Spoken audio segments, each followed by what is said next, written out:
Oi, meu nome é Jéssica, sou nutricionista. Estou passando por um processo de emagrecimento e eu vou até colocar uma fotinha aqui de como eu era antes. E aí, eu tô passando por alguns desafios. No começo foram dificuldades que eu descobri que são desafios para mim, que eu tô conseguindo vencer. E aí eu vou linkar 3 desses desafios e como eu tô fazendo para vencer eles na prática. E antes de vocês continuarem o vídeo, eu gostaria de pedir para vocês curtirem, acompanhar o canal, né? Seguir lá. Não vai cair o dedo de vocês, não vai fazer mal. Vocês vão, inclusive, se enriquecer com os conteúdos que eu tô preparando para trazer aqui pro canal. E o primeiro motivo, né, que me fazia acabar não alcançando o meu objetivo era que eu descobri que eu não acreditava em mim. E aí, por não acreditar em mim, eu sabia o meu objetivo, eu sabia como fazer para chegar até lá, mas por acreditar firmemente de que eu não iria conseguir chegar, eu acabava procrastinando as coisas que realmente eu precisava fazer, sabe? Procrastinando treino, procrastinando alimentação, procrastinando a rotina. E isso começava a gerar uma certa culpa dentro de mim. E essa culpa fazia com que eu não conseguisse me mover até o meu objetivo. Porque virava um ciclo. Eu ficava culpada e aí eu não fazia porque eu estava me sentindo culpada. Eu nunca conseguia sair desse ciclo. E o que foi que eu fiz? Eu comecei a olhar para mim com mais amor, com mais cuidado. Comecei a olhar para mim não como uma máquina, não como uma acusadora, porque eu olhava para mim de fora, como se fosse uma pessoa que estivesse olhando para outra querendo acusar, simplesmente por achar que eu tinha a obrigação de conseguir com as minhas próprias forças chegar e alcançar aquele objetivo. Sendo que não, às vezes a gente também precisa de cuidado, sabe? E aí eu procurei um psicólogo, comecei a fazer terapia, inclusive faço até hoje, e é o que está me fazendo mudar algumas formas de pensamento, sabe? Como, por exemplo, às vezes eu não preciso de mais disciplina, eu só preciso me olhar realmente com mais amor, com mais cuidado, com mais atenção. Não me culpar quando eu cair, não me culpar quando eu for mal, mas saber que amanhã é um novo dia e que eu vou fazer e vou conseguir fazer melhor. E o segundo motivo que estava fazendo com que o meu processo estivesse sendo um pouco mais difícil, né, foi que eu estava me sentindo extremamente exausta, extremamente cansada, mentalmente, fisicamente, e eu não conseguia compreender o porquê. Se eu me alimentava muito bem, se eu dormia muito bem, se eu estava tomando a água direitinho, né? E eu não tinha energia para fazer atividade básica como acordar na hora certa, por exemplo. Mesmo eu indo dormir numa hora boa, fazendo uma boa higiene do sono, eu não conseguia estar acordando na hora certinha que o meu corpo completasse ali as 8 horas de sono. Eu não conseguia ter energia para treinar e eu me culpava muito por isso, né? Porque assim, poxa, será que eu sou preguiçosa a esse ponto, sabe? Eu esperei tanto por esse momento de ter esse tempo de cuidar um pouco mais de mim, porque durante muito tempo da minha vida eu precisei priorizar outras coisas e não minha saúde. Não porque era uma opção, não porque eu tinha a opção, não, porque era a única opção que eu tinha. Era isso ou não sobreviver. Então, assim, quando eu consegui finalmente migrar para minha área e ter um tempo melhor para cuidar do meu corpo, eu comecei a me sentir extremamente cansada. Assim como eu me sentia antes, parecia que eu estava ainda na mesma rotina intensa de trabalho, faculdade, noites mal dormidas e alimentação totalmente desregulada. Parecia que eu estava do mesmo jeito, eu me sentia extremamente exausta. Eu chorava para lavar um prato, minha gente. Eu estava assim, totalmente deprimida. Por isso que eu falo que o cansaço, ele não era só um cansaço físico, ele era um cansaço mental, psicológico, emocional também, né? Porque eu chorava para lavar um prato, eu chorava varrendo a casa, eu chorava no caminho do consultório. Até que eu disse, não, pô, isso não é normal, né? Então vamos pesquisar aí essas vitaminas para ver como é que tá.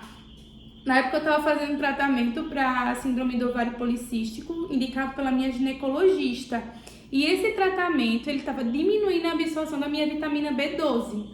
E aí, a vitamina B12 baixa, em deficiência, dá muito cansaço, dá falta de concentração, dá assim, uma fadiga fora do normal, sabe? E sem contar que também traz sintomas depressivos. E esse era o motivo, sabe? E até eu entender isso, eu realmente acabava meio que caminhando em círculos e me culpando como se eu fosse uma preguiçosa. E aí foi isso que eu fiz para conseguir vencer essa situação, né? Essa segunda coisa que estava fazendo com que o meu processo se tornasse um pouco mais demorado, um pouco mais difícil.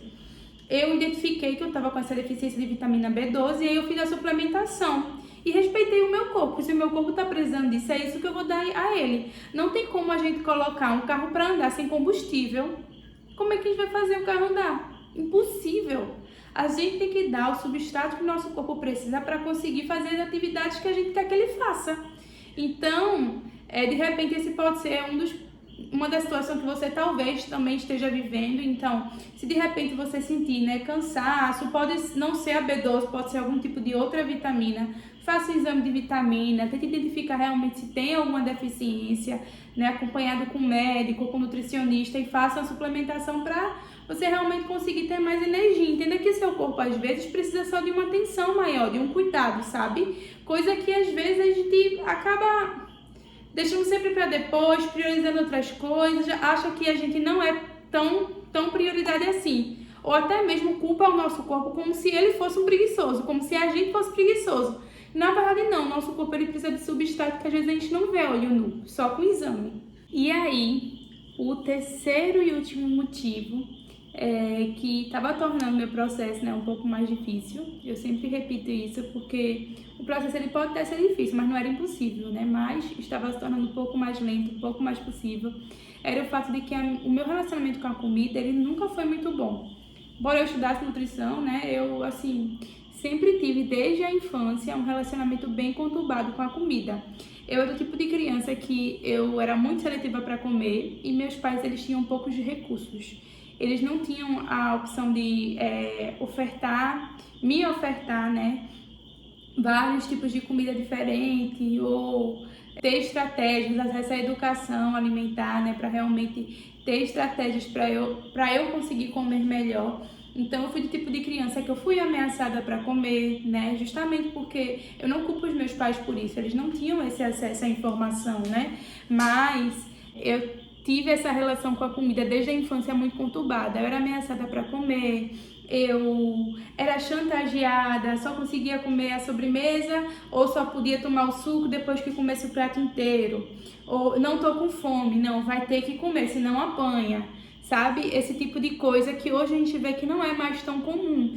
Mas na minha época isso era muito comum, né? A gente também não pode dizer que a gente não vive no mundo e que não sabe que isso existia. Isso existia sim, e até hoje até existe casos isolados, mas assim, hoje essa informação é muito maior, né? A gente sabe que isso pode causar traumas em criança. E aí eu tinha essa relação com a comida, eu não sabia reconhecer o sinal de fome, o sinal de vontade de comer, o sinal da fome emocional. Eu não conseguia reconhecer o sinal do meu corpo, porque desde muito nova eu fui ensinada a não ouvir isso, sabe? Então, assim, pra mim foi uma situação um pouco mais difícil, porque mexia muito com o meu psicológico, de uma maneira não direta, mas indiretamente, e só cutucando lá dentro a gente consegue realmente reconhecer que isso acontecia e que isso impactou muito hoje, né? Porque às vezes acontece coisa na nossa vida e a gente acaba não querendo entender, sabe? E compreender que a gente já passou por traumas e tudo bem falar sobre isso. E aí, para eu conseguir diminuir o impacto que isso trazia para mim, a estratégia que eu usei foi a seguinte: eu estava vendo que um plano alimentar quantitativo, com a quantidade de comida que eu precisava comer, ele não estava funcionando para mim. Por quê? Porque eu não sabia, assim, reconhecer e eu não conseguia meio que entender os sinais que o meu corpo realmente estava me trazendo, sabe? E aí eu precisei ajustar essa rota. Um plano alimentar qualitativo que funcionava para tantos pacientes meus, para mim não estava funcionando. Então eu comecei a trabalhar com um plano qualitativo para mim, né, para o meu caso em específico, e comecei a trabalhar o sinal de fome, né, o reconhecimento de quando é vontade de comer, quando é desejo pela comida e quando é uma fome emocional, né, que aí se trata de realmente uma compulsão que eu também já tive e até hoje eu luto contra isso, porque a gente sabe que vence algumas guerras na nossa vida que a gente acha que venceu, mas se a gente não vigiar, meu amor, ela volta e com força, viu? Quebra as suas duas pernas. Então, assim, realmente você tem que ficar sempre vigiando, né, quanto a alguns hábitos ruins que a gente já teve, para eles não voltarem. E aí eu comecei a entender esses sinais do meu corpo e comecei a trabalhar com um plano qualitativo. Foi um caminho mais longo? Está sendo o caminho mais longo. Mas para mim é o que funciona. Antes disso, nada estava funcionando. Para mim não estava funcionando daquela outra maneira, sabe? Então, assim, entender que eu não sou todo mundo, né? A minha mãe dizia para mim que eu não era todo mundo, e hoje eu entendo isso plenamente, de que o que funciona para um meu paciente, ou para um amigo meu, ou para um conhecido meu, talvez não funcione para mim, tá tudo bem. A gente tem que adaptar o plano à nossa realidade, né? O plano alimentar, a gente tem que adaptar o processo à nossa realidade e aos poucos ir adaptando a nossa realidade ao processo, né? E ao plano alimentar. Mas assim, pra mim foi isso que eu fiz e é isso que tá funcionando. O meu problema não era a falta de conhecimento. Na verdade, era que eu tava tentando tratar na superfície aquilo que era muito mais enraizado. E aí, talvez as minhas dificuldades sejam diferentes da sua. Mas eu espero que esse vídeo, né, tenha de alguma maneira te feito entender que você vai precisar, antes de tudo, mapear quais são os seus principais desafios para você conseguir lutar contra eles. Porque não tem como você ir para a guerra sem você saber quem é o seu inimigo, né? É claro que eu não estou dizendo que o inimigo é o nosso irmão ou que o inimigo é a gente, mas que inimigos são os desafios que a gente vai ter que saber nomear e colocar os nomes nele para conseguir realmente enfrentar. Mas me conta, qual tem sido o teu principal desafio nesse processo de criar um hábito novo, nesse processo de emagrecimento? Diz aí pra mim.